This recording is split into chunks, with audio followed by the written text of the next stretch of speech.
సిరియాలో దశాబ్దాల అసద్ కుటుంబం పాలనకు తెరపడింది. సిరియా అంతటా పండుగ వాతావరణం నెలకొంది. ప్రస్తుతానికి సిరియా ప్రధాని పాలనలోనే నడుస్తుంది. దేశంలోని జైల్లో ఖైదీలను తిరుగుబాటుదారులు వదిలేశారు. ఇక సిరియాలో అంతర్యుద్ధం ముగిసినట్టేనా? ఇక దేశంలో శాంతియుత పరిస్థితులు నెలకొంటాయా అనేదే ఇప్పుడు ప్రపంచాన్ని టెన్షన్ పెడుతుంది. దీనికి కారణం గతంలో అక్కడ ఐసిస్, అల్ ఖైదా విధ్వంసం సృష్టించాయి. అంతేకాదు ఇప్పుడు తిరుగుబాటు చేసిన గ్రూపులకు కూడా లింకులు ఉన్నాయి. అసలు అధికారం పంపిణీలో గ్రూపులన్నిటికీ న్యాయం జరుగుతుందా? రెబెల్స్ తో కర్డిష్ గ్రూప్ కలుస్తుందా? What's the story? చివరి 2 రోజుల్లో సిరియాలో ఏం జరిగింది? అసద్ పరారీతో సిరియన్లు పండగ చేసుకున్నారా? సిరియాలో కొత్త పాలనతో భారత్కు ముప్పు తప్పదా? 13 ఏళ్లు సిరియన్ తిరుగుబాటుదారులను బషర్ అల్ అసద్ అడ్డుకున్నాడు. తనకు వ్యతిరేకంగా ఉద్యమించినా పోరాడినా క్రూరంగా అణచివేశారు. కాని చివరి 11 రోజులు మాత్రం రెబల్స్ ను అడ్డుకోలేకపోయాడు. డమాస్కస్ ను రెబల్స్ చుట్టుముట్టడంతో దేశం విడిచి అసద్ పారిపోయాడు. దీంతో సిరియాలో బషర్ 24 ఏళ్ల పాలన అంతమైంది. 53 ఏళ్ల అతడి కుటుంబ పాలనకు ఎన్కాట్ పడింది. దీంతో సిరియా చరిత్రలో కొత్త అధ్యాయం మొదలైంది. అయితే అసద్ పారిపోవడానికి ముందు సిరియాలో ఏం జరిగిందో చూద్దాం. చాలా వరకు అలెప్పోను రెబల్స్ ఆక్రమించుకున్న తరువాత హమా నగరానికి చేరుకున్నారు.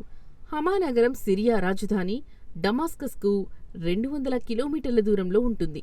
హమాను సొంతం చేసుకున్న తరువాత రెబల్స్ హోమ్స్ పట్టణం దిశగా కదిలారు. ఇది డమాస్కస్కు ఉత్తరాన ఉన్న పట్టణం. సింపుల్గా చెప్పాలంటే హోమ్స్ అనే పట్టణం సిరియన్ రాజధానికి గడప లాంటిది.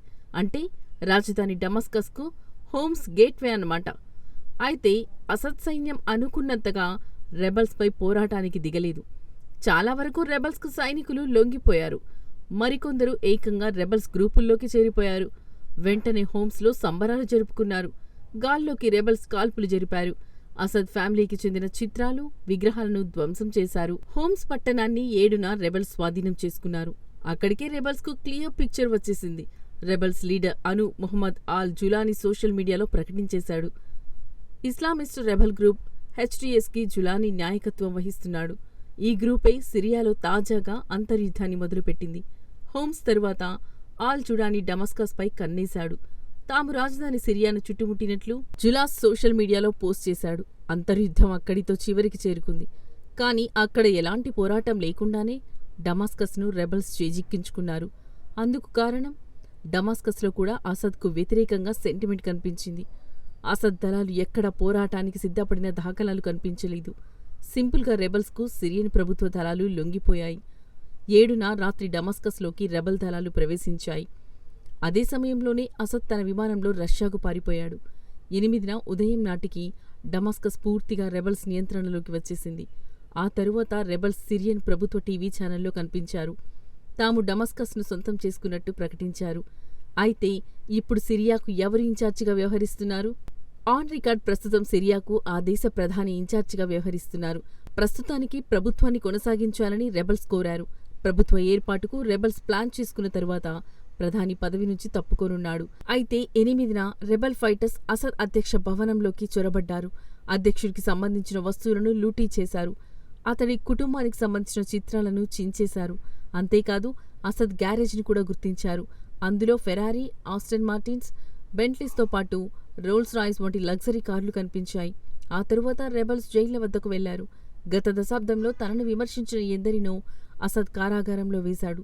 2011 నుంచి ఇప్పటి వరకు 1,00,000 మంది మేర అదృశ్యమయ్యారు, లేదంటే జైలుకు వెళ్లారు. వారందరినీ రెబల్స్ విడుదల చేశారు. ప్రధానంగా రెబల్స్ సెడ్నాయా జైలును టార్గెట్ చేశారు. ఇది డమాస్కస్ శివార్లలో ఉంటుంది. ఈ జైలునే మానవ వధశాలగా కొందరు పేర్కొంటారు. ఈ జైలులోని ఖైదీలుగా ఉన్న వారందరినీ విడుదల చేశారు. వాళ్లే ఆ తరువాత వీధుల్లో నినాదాలు చేశారు. అసద్ పారిపోవడంతో చాలామంది సిరియన్లు ఆనందం వ్యక్తం చేశారు. ఎందుకంటే దేశంలోని 70% మంది ప్రజలు పేదరికంలో మగ్గుతున్నారు. 26% మందికి ఎలాంటి ఉద్యోగాలు లేవు. 30% మంది సిరియన్లు దేశం విడిచి వెళ్లిపోయారు. అక్కడ స్వేచ్ఛ లేదు, జీవించడానికి అవకాశాలు లేవు, ప్రశాంతత అస్సలు లేదు. అందుకే అసద్ పారిపోయాడంటే సిరియన్లు ఊపిరి పీల్చుకున్నారు. నిజానికి దేశవ్యాప్తంగా పండుగ వాతావరణం నెలకొంది.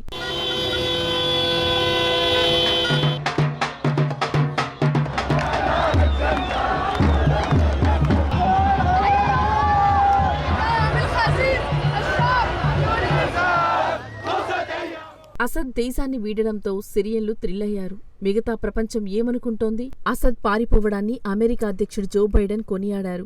సిరియాకు న్యాయం జరిగిందని బైడెన్ చెప్పారు. డమస్కస్లో పరిణామాలను యూరప్, బ్రిటన్ స్వాగతించాయి. సిరియాలో కొత్త రాజకీయ వాస్తవం ఇదేనని టర్కీ అధ్యక్షుడు ఎర్డోగన్ చెప్పారు. ఇక అరబ్ దేశాలు ఏమంటున్నాయి? ఇరానియన్ పాలకులకు అసద్ మిత్రుడు. ఒక్క ఇరాన్ తప్ప మిగిలిన అరబ్ దేశాలు అసద్ పరారీపై ఆనందంగానే ఉన్నాయి. కానీ ఈ దేశాలన్నింటినీ ఒక ప్రశ్న మాత్రం ఆందోళనకు గురిచేస్తోంది. సిరియాలో నెక్స్ట్ ఏం జరగబోతోంది? అంతర్యుద్ధం నిజంగానే ముగిసిపోయిందా? అయితే దీనికి సమాధానం 3 కారణాలపై ఆధారపడి ఉంటుంది. సిరియన్ తిరుగుబాటుదారులందరూ ఒకటే కాదు. అక్కడ వేర్వేరు తెగలకు చెందిన రెబల్స్ ఉన్నారు. వివిధ మతాలకు చెందిన శాఖలు ఉన్నాయి. భిన్నమైన భావాలున్న రెబల్స్ ఉన్నారు. వారందరూ కలిసి బషర్ ఆల్ అసద్ను తరిమేశారు. కాని అధికార మార్పిడి సమయంలో కూడా ఒక్కటిగా కలిసుంటారా? వారందరూ సమానంగా అధికారాన్ని పంచుకుంటారా? ఇదే అందరినీ ప్రధానంగా అరబ్ అగ్రదేశాలను కలవరపెడుతుంది. ఇక రెండో కారణమేమిటంటే ఇక్కడ కర్డులు ఎలాంటి పాత్ర పోషించనున్నారు? కర్డిష్ గ్రూప్ ఈశాన్య సిరియాను చాలా వరకు తమ నియంత్రణలోనే ఉంచుకున్నారు.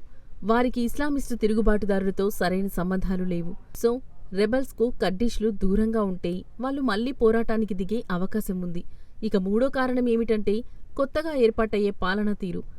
అసద్ పాలన చాలా వరకు మతాలకు అతీతంగా ఉండేది. కానీ తిరుగుబాటుదారులు పూర్తిగా ఇస్లామిస్టు భావాలున్నవారు. తాజాగా అంతర్యుద్ధానికి దిగిన హెచ్టీసీ చీఫ్ జులానీకి గతంలో ఆల్ ఖైదా, ఇస్లామిక్ స్టేట్తో సంబంధాలు ఉండేవి. ఇప్పుడు అతడు సహనంగా ఉండాలని ప్రజలకు సూచించి ఉండవచ్చు. కానీ అతడు అధికారంలోకి వస్తే ఎలా పాలిస్తాడన్నది ఇప్పుడు కీలకంగా మారింది. ఇప్పుడే అతడి పాలనను అంచనా వేయడం కష్టమే.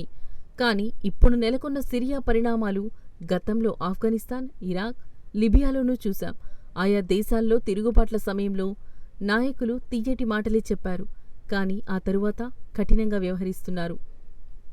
ఆఫ్ఘనిస్తాన్ అందుకు ప్రత్యక్ష నిదర్శనం. అధికారంలోకి రాకముందు వరకు ఆఫ్ఘనిస్తాన్లో మారిపోయామని చిలక పలుకులు పలికారు. యుద్ధం ముగిసిన తరువాత అసలు రంగు బయటపెట్టారు. ఇరాక్లో ఇప్పటికీ రాజకీయంగా స్థిరత్వం ఏర్పడలేదు. లిబియాలో ఇప్పటికీ అంతర్యుద్ధం కొనసాగుతోంది. ఈ నేపథ్యంలో సిరియా ఎలాంటి మార్గంలోకి వెళ్తోంది అన్నదే అసలు ప్రశ్న. ఇప్పుడు సిరియాలో రాజకీయ శూన్యత నెలకొంది. ఇప్పుడు దీన్ని పునరుద్ధరించాల్సిన అవసరం ఉంది. భవిష్యత్తుకు సంబంధించి శీఘ్ర ప్రణాళికలు సిరియాకు కావాలి. లేదంటే సిరియాలో మళ్లీ అనిశ్చితి నెలకొనే ప్రమాదం ఉంది. గతంలో జరిగిన సిరియాలోని దారుణాలను ప్రపంచం మరచిపోలేదు. ఇక్కడే ఉగ్ర రక్కసి ఐసిస్ పుట్టింది. ఇరాక్, సిరియాలోని పలు ప్రాంతాలను ఐసిస్ స్వాధీనం చేసుకుని అప్పట్లో ఖిలాఫత్ను ఏర్పాటు చేసింది. అక్కడి నుంచి ప్రపంచవ్యాప్తంగా ఐసిస్ ఉగ్ర దాడులకు దిగింది. ఇప్పుడు ఈ ఉగ్ర భయమే ప్రపంచాన్ని ఆందోళనకు గురిచేస్తోంది.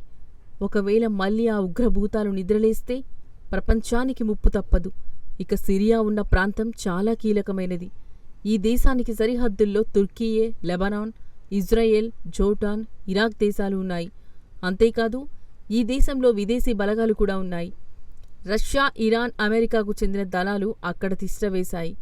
చుట్టూ ఉన్న దేశాలు సిరియాపై ఎలాంటి ప్రభావాన్ని చూపనున్నాయి? ఇక సిరియా విషయంలో భారత్ పరిస్థితి ఏమిటి? సిరియాలో ఐక్యతకు భారత్ పిలుపునిచ్చింది. సిరియాలో శాంతియుతంగా సమ్మిళిత రాజకీయ ప్రక్రియకు భారత్ డిమాండ్ చేసింది. వాస్తవం చెప్పాలంటే సిరియాలో తిరుగుబాటుదారులు రావడం భారత్కు ఇబ్బంది కలిగించే పరిణామమనే చెప్పాలి. బషర్ అల్ అసద్ భారత్కు చాలా కాలంగా భాగస్వామిగా ఉన్నాడు. కశ్మీర్ విషయంలో భారత్కు పూర్తిగా మద్దతు ఇచ్చాడు. 2019 నాటి ఆర్టికల్ 370ని కూడా బషీర్ సమర్థించాడు. కానీ సిరియా కొత్త పాలకులు మాత్రం ఈ విషయంలో భారత్ను అర్థం చేసుకునే అవకాశం లేదు. ఇక సిరియాలో భారత్కు వాణిజ్య ప్రయోజనాలు కూడా ఉన్నాయి. 2009లో సిరియాలోని థర్మల్ పవర్ ప్లాంట్కు నిధులు ఇచ్చేందుకు భారత్ అంగీకరించింది. అందుకు $24 కోట్ల రుణాన్ని డమాస్కస్కు ఢిల్లీ మంజూరు చేసింది. సిరియా చమురు పరిశ్రమలో భారతీయ కంపెనీలు కూడా ఉన్నాయి. సుమారు ఉమ్మడి పెట్టుబడుల కింద $35 కోట్ల మేర భారతీయ కంపెనీలు పెట్టుబడులు పెట్టాయి. అయితే ఇప్పటికిప్పుడు భారత్కు వచ్చిన సమస్యలైతే ఏమీ లేవు. అయితే సిరియాలో మార్పులు ఎలాంటి పరిణామాలకు దారితీస్తాయన్నది కాలమే నిర్ణయించాలి.